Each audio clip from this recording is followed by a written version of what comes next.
Ride to Leh Ladakh part 2। जब वो कहते हैं ना कि कुछ मंजिलें अधूरी रह जाती हैं तो फिर वहाँ दोबारा क्यों ना जाया जाए, तो इसी तरह हमने भी 2018 में दोबारा फिर प्लान बनाया लेह लद्दाख जाने का। इस बार क्या था, सफ़र थोड़ा अलग था। जो हम पहले सीधे रास्ते से गए थे मनाली रोहतांग पास और देन पांग और देन लेह, अब वो रास्ता बिल्कुल ही डिफरेंट कर दिया गया था। इस बार हमने जो राइड का प्लान था वो साच पास जाने के लिए बनाया कि पहले साच पास जाएंगे फिर आगे लेह लद्दाख जाएंगे। तो इसी तरह कुछ हमने एडवेंचर ऐड किया अपनी राइड में ना, कि हम पहले साच पास देन किलर किश्तवाड़, ये सारा हमारे लिए एक न्यू ही था। तो हमने अपनी राइड में सब चीज़ें ऐड कर दी कि इस बार इस तरीके से हम लेह लद्दाख जाएंगे और सारा कवर करके आएंगे। वो टोटली हमारा 3000 किलोमीटर के नियर था, नियरली 3100 और 3200 के नियर था। और जो दोस्त थे वो भी न्यू मिलने वाले थे, अब कुछ और दोस्त ऐड हो गए, वो भी भाई बन गए। अब इस तरह से हम टोटल 6 राइडर हो गए थे जिन्होंने लेह लद्दाख जाने का प्लान बनाते हैं। उसमें से 4 राइडर तो हम थे पटियाला से, 2 राइडर लुधियाना से और 2 राइडर दिल्ली से। अब जो दिल्ली वाले राइडर थे वो मुझे स्पीति मिले, और जो लीशु पाजी थे वो मनीष पाजी के फ्रेंड थे।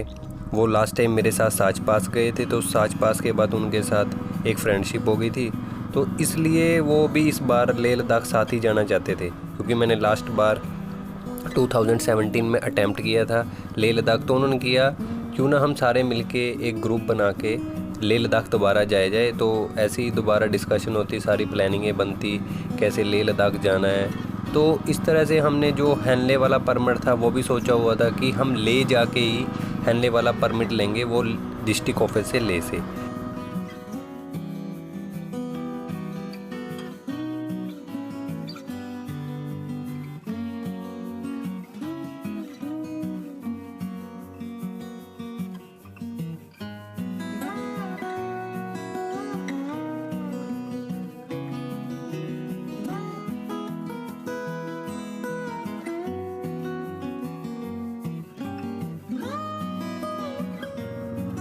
तो जो ये चमेरा डैम है, यहाँ से रास्ता जाता है साच पास को, इसे हम शॉर्टकट भी बोलते हैं और बाईपास भी बोलेंगे। एक रास्ता सीधा जो साच पास जाता है वो वाया चंबा होके जाता है। अगर आपको चंबा नहीं करना है तो आप चमेरा डैम से सीधा बैरागढ़ होते हुए आप साच पास जा सकते हो।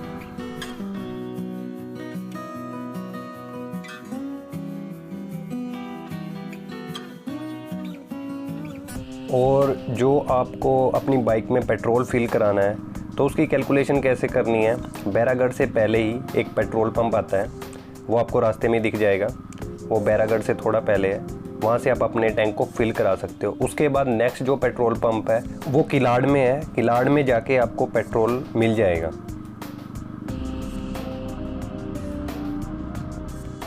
जो हमारी प्लानिंग थी फर्स्ट डे की वो यह थी कि हम फर्स्ट डे साच पास जाएंगे, लेकिन हमें बैरागढ़ ही शाम हो गई थी। तो हम बैरागढ़ से आगे एक सतरुंडी चेक पोस्ट आएगा, उसके बाद एक छोटी सी कैंपिंग की, रात हमने वहीं स्टे किया और नेक्स्ट डे हम फिर साच पास के लिए निकले। और हमारी प्लानिंग वहाँ सतरुंडी चेक पोस्ट इसलिए रुकने की बनी क्योंकि हमें चेक पोस्ट पे बोला था कि साच पास और यहाँ पे सतरुंडी चेक पोस्ट के बीच का जो एरिया है वो सारा ही जंगलात का एरिया है, लाइक वहाँ पे फॉरेस्ट डिवीज़न के अंडर आता है। तो आप यहीं पे रुक जाइए क्योंकि आगे आपको जंगली जानवर मिलने का पूरा खतरा रहता है, इसलिए आप यहीं रुक के जाना।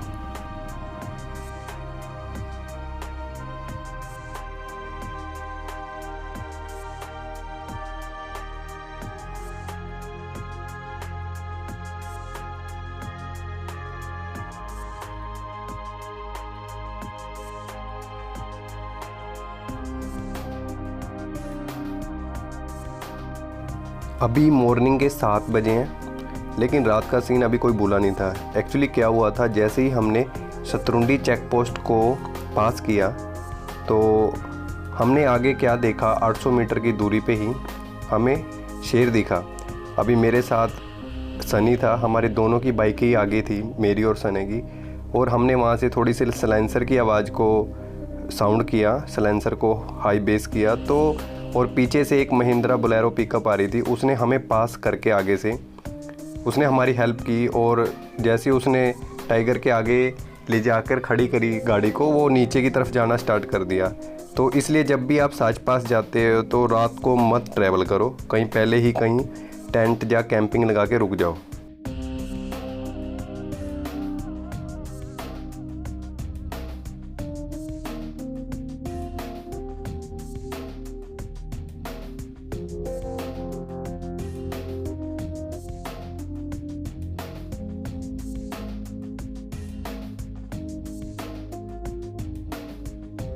जो रोड की कंडीशन है वो टोटली ही ख़राब है। सतरुंडी चेक पोस्ट से लेके किलाड़ तक जो रोड है वो टोटली ऑफ रोड है। बीच में आपको 5-6 वाटर की क्रॉसिंग भी मिलेंगी। लाइक वो डिपेंड करता है कि आप किस वेदर में जा रहे हो।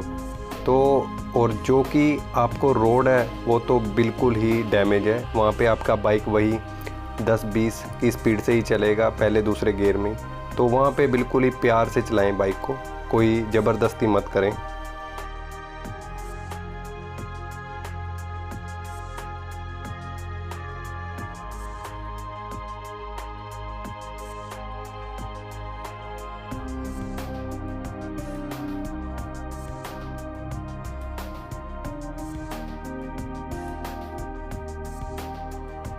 और जो कि साच पास का वेदर है वो हमेशा ही प्लीजेंट सा रहता है।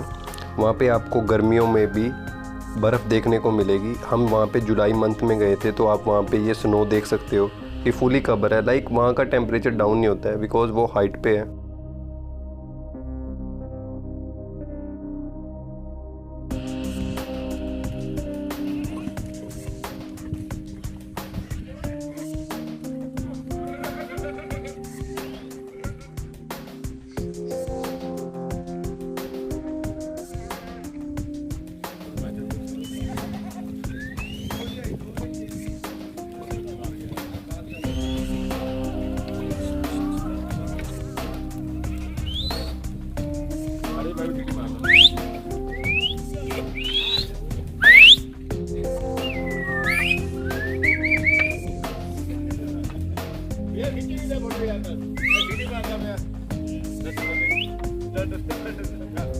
कोई ना बजा दे सारे।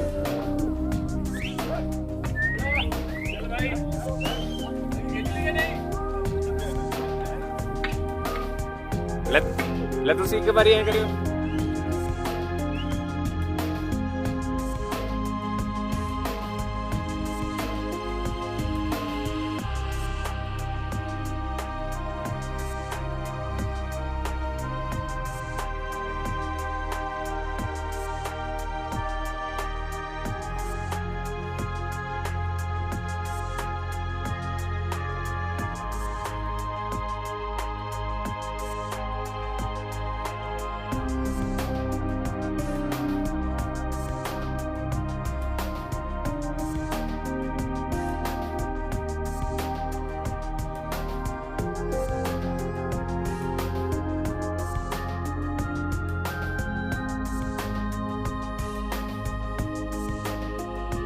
साच पास से किलाड़ की दूरी नियरली 42 किलोमीटर के नियर है और वो सारा ही ऑफ रोड है। जैसे कि आप ये रोड देख रहे हो कि टोटली ऑफ रोड है। आपको रोड के ऊपर पत्थर ही देखने को मिलेंगे और बीच में कहीं वाटर क्रॉसिंग भी आएगी 5-6। साच पास की ब्यूटी ही अलग है। आपको बहुत ही सुंदर दृश्य देखने को मिलेंगे। तो भाई यहाँ पे पहुँचना भी इजी नहीं है। आप राइडरों की कंडीशन देख सकते हो कि क्या हो जाता है। इतने लोड के अकॉर्डिंग जब आप यहाँ से ऑफ रोडिंग करते हो तो ये सब चीज़ें देखने को मिलेंगी। इधर मेरे बाइक की हेडलाइट टूट जाती है और सलेंसर भी ब्रोक हो गया था, तो मैंने अपनी बाइक की विदाउट हेडलाइट के साथ ही ले तक गया। लीशुपा जी की बाइक मेरे आगे रहती थी, मुझे याद है मैं उनकी हेडलाइट से ही आगे का रोड देखता था सारा रात को। और हम में से ऐसा ही कोई राइडर था जो ना गिरा हो। आज भी हम हंसते हैं उन बातों को लेके कि कैसे कैसे हम गिरते थे। जब फ़ोन करते हैं एक दूसरे को तो बड़ी हंसी आती है।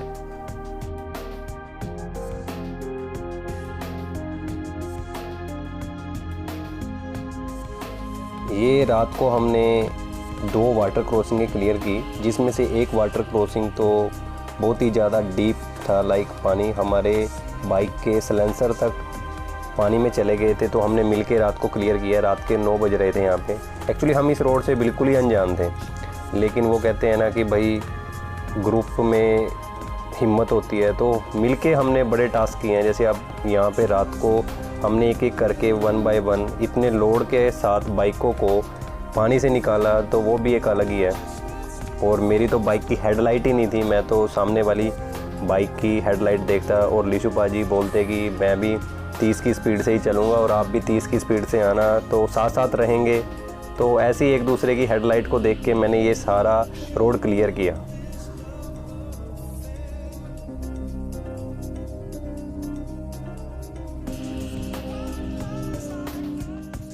ये जो रोड है वो किलार टू किश्तवाड़ का डेडलीस्ट क्लिफ हैंगर है।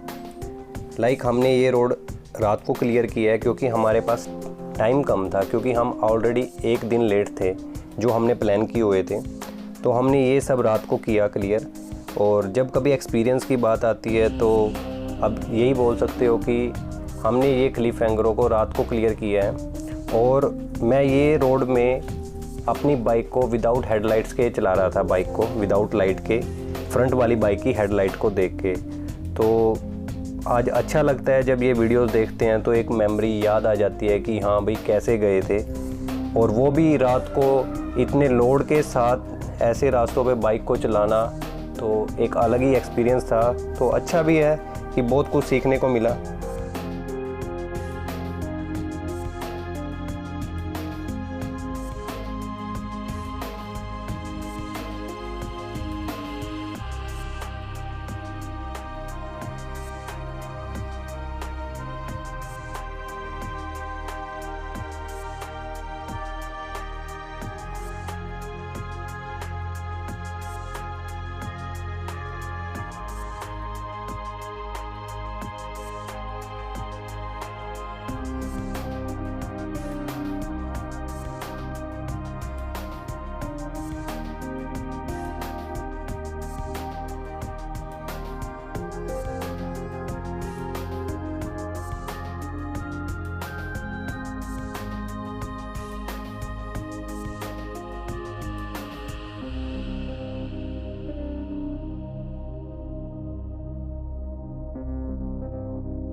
किश्तवाड़ से पहले ही हमने रात को होम स्टे में नाइट स्टे किया।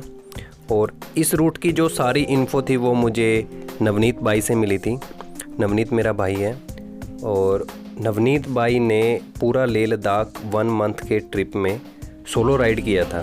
भाई सोलो राइडर है। तो भाई से मुझे बहुत सारी इन्फो मिली थी इस सिंथन टॉप की, कि कैसे कैसे जाना है। भाई का जो इंस्टाग्राम अकाउंट है खंडित पंडित के नाम से है। भाई ये सेकंड टाइम भाई ने पूरा सोलो ट्रिप किया था, और भाई अकेला ही था राइड पे। तो भाई तुरतुक, पेंगोंग लेक, सोमरारी लेक सारा भाई ने सोलो राइड किया था। तो इस तरह भाई ने मुझे फुल गाइड किया था कि कैसे कैसे जाना है। जब भाई लेह लद्दाख वाली राइड पूरी करके वापस आया था, और तब मेरी राइड की प्लानिंग थी कि मुझे जाना है, तो भाई से इन्फो मिली थी। ये सिंथन टॉप है। सिंथन टॉप की ब्यूटी तो एक अलग ही ब्यूटी है। अच्छी थी, एक बहुत ब्यूटी थी जो देखने को मिल रही थी। हमने भी फर्स्ट टाइम ही देखा था। जो यहाँ की वैली थी वो अरशान वैली है।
सिंथन टॉप से नीचे उतरने पे अरशान वैली है, जो कि हमें लोकलाइट्स ने बोला कि ये अरशान वैली है। उससे आगे अनंतनाग है। सिंथन टॉप के बाद सीधा हम अनंतनाग गए और अनंतनाग हमें शाम हो गई थी। उसके बाद हम आगे श्रीनगर गए और श्रीनगर रात रुके और देन आगे फिर हमने लेह के लिए निकले।